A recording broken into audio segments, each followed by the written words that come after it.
Hey বন্ধুসকল নমস্কাৰ এটা নতুন ভিডিঅ' লৈ মই আপোনালোকৰ মাজলৈ আজি এই ভিডিঅ'টোত জৰিয়তে আপোনালোকক দেখাবলৈ চেষ্টা কৰিছোঁ গুৱাহাটী মহানগৰী নিচেই কাষত থকা দ্বীপৰ বিলৰ বিষয়ে মোৰ সামান্য জ্ঞানে আপোনালোকক কিছু কথা জনাবলৈ চেষ্টা কৰিছোঁ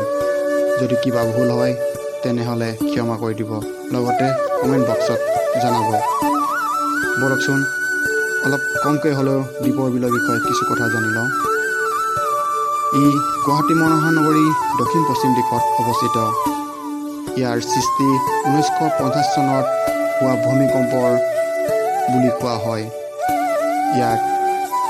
2002 চনৰ নৱেম্বৰ মাহত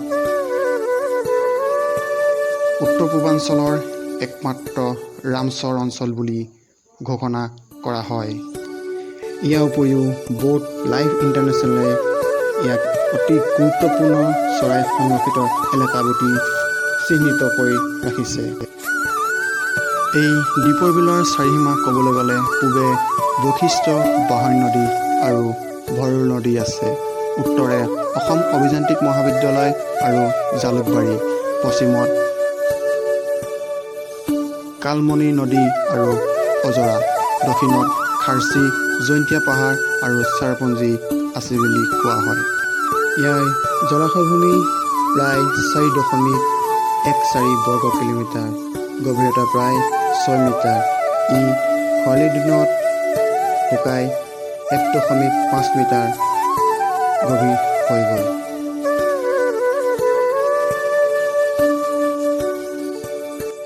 গ্ৰীষ্মকালৰ ইয়াৰ পানীত বিভিন্ন প্ৰকাৰৰ গছ-গছনি দেখিবলৈ পোৱা যায় তাৰে ভিতৰত পানী মেটেকা পদুম ফুল পানীত উপঙি থকা ঘাঁহ ইত্যাদি বন্ধুসকল যদি মোৰ এই সামান্য জ্ঞানে আপোনালোকৰ দাঙি ধৰা ভিডিঅ'টো চাই ভাল লাগিছে তেনেহ'লে লাইক কমেণ্ট আৰু শ্বেয়াৰ কৰিব বন্ধুসকলৰ লগত লগতে মোৰ চেনেলটো ছাবস্ক্ৰাইব কৰি ল'ব